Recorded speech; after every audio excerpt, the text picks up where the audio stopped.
বিধায়ক হোৱাৰ পাছতে আজি আপোনালোকক সম্বৰ্ধনা জনাইছে গুৱাহাটীৰ বৃহত্তৰ যি ব্যৱসায় সন্থা, কি ক'ব?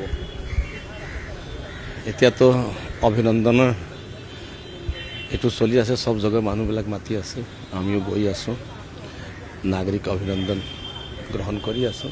ভাল লাগিছে, লগ পাম, কথা পাতিম, চিনাকি হ'ব, আলোচনা হ'ব কি আমি ভৱিষ্যত কোনটো পথত আগবাঢ়ি যাম। খুব ভাল লাগিছে, সম্বৰ্ধনাটো চবে এতিয়া জ্ঞাপন কৰি আছে। বিভিন্ন জেগাত আমি এতিয়া ৰাইজৰ মাজত গৈ আছোঁ, ৰাইজক লগ পাই আছোঁ, ৰাইজৰ লগত আলোচনা হৈ আছে। আৰু সেইটো আমাৰ কাৰণে এইটোৱে মানে প্ৰথম পদক্ষেপ, আৰু আমি আলোচনা মৰ্মে আগবাঢ়ি যাম।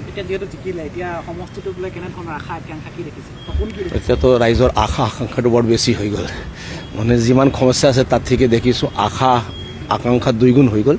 কিন্তু আমি ৰাইজৰ মাজত থাকি ৰাইজৰ যি সমস্যা আছে সমাধান কৰিবৰ কাৰণে নিজক প্ৰস্তুত কৰিব লাগিব, ৰাইজক লগত ৰাখিব লাগিব। চেণ্ট্ৰেল গুৱাহাটী বিশেষ সমস্যা নাই, কিন্তু পথ অলপ উপপথ ক'ৰবাত পাহাৰ অঞ্চলৰ যিটো আছে ন, তাতে পথ উপপথ আৰু পানী এটা সমস্যা আছে। ইতিমধ্যে মাননীয় মুখ্যমন্ত্ৰী সেইদিনা যেতিয়া আমাৰ উড়ং সেতু উদ্ঘাটন কৰিলে, তেখেতে কৈছে কি উইদিন 3 months পানী সমস্যাটো আমি বিধায়ক হোৱাৰ পাছতে আজি আপোনালোকক সম্বৰ্ধনা জনাইছে গুৱাহাটীৰ বৃহত্তৰ যি ব্যৱসায় সন্থা, কি ক'ব? এতিয়াতো অভিনন্দনৰ এইটো চলি আছে, সব জগাৰ মানুহবিলাক মাতি আছে, আমিও গৈ আছোঁ, নাগৰিক অভিনন্দন গ্ৰহণ কৰি আছোঁ।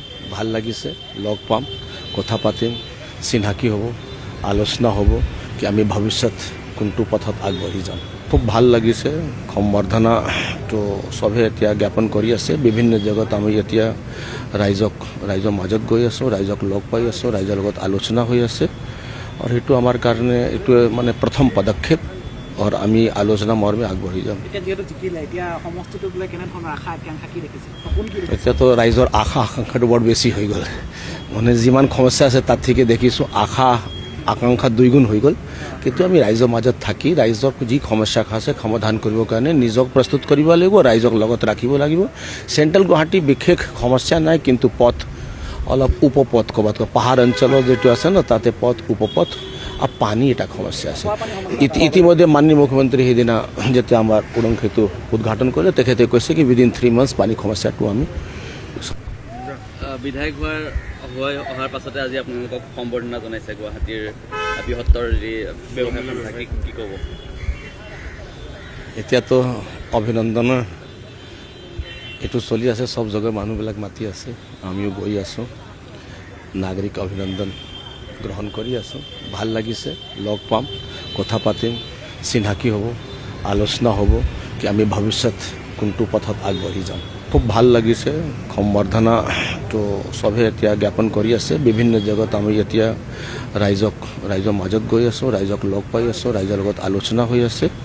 আৰু সেইটো আমাৰ কাৰণে এইটোৱে মানে প্ৰথম পদক্ষেপ, আৰু আমি আলোচনা মৰ্মে আগবাঢ়ি যাম। এতিয়াতো ৰাইজৰ আশা আকাংক্ষাটো বৰ বেছি হৈ গ'ল, মানে যিমান সমস্যা আছে তাত থেকে দেখিছোঁ আশা আকাংক্ষা দুইগুণ হৈ গ'ল। কিন্তু আমি ৰাইজৰ মাজত থাকি ৰাইজৰ যি সমস্যা আছে সমাধান কৰিবৰ কাৰণে নিজক প্ৰস্তুত কৰিব লাগিব, ৰাইজক লগত ৰাখিব লাগিব। চেণ্ট্ৰেল গুৱাহাটী বিশেষ সমস্যা নাই, কিন্তু পথ অলপ উপপথ ক'ৰবাত পাহাৰ অঞ্চলৰ যিটো আছে ন, তাতে পথ উপপথ আৰু পানী এটা সমস্যা আছে। ইতিমধ্যে মাননীয় মুখ্যমন্ত্ৰী সেইদিনা যেতিয়া আমাৰ উড়ং সেতু উদ্ঘাটন কৰিলে, তেখেতে কৈছে কি উইদিন 3 months পানী সমস্যা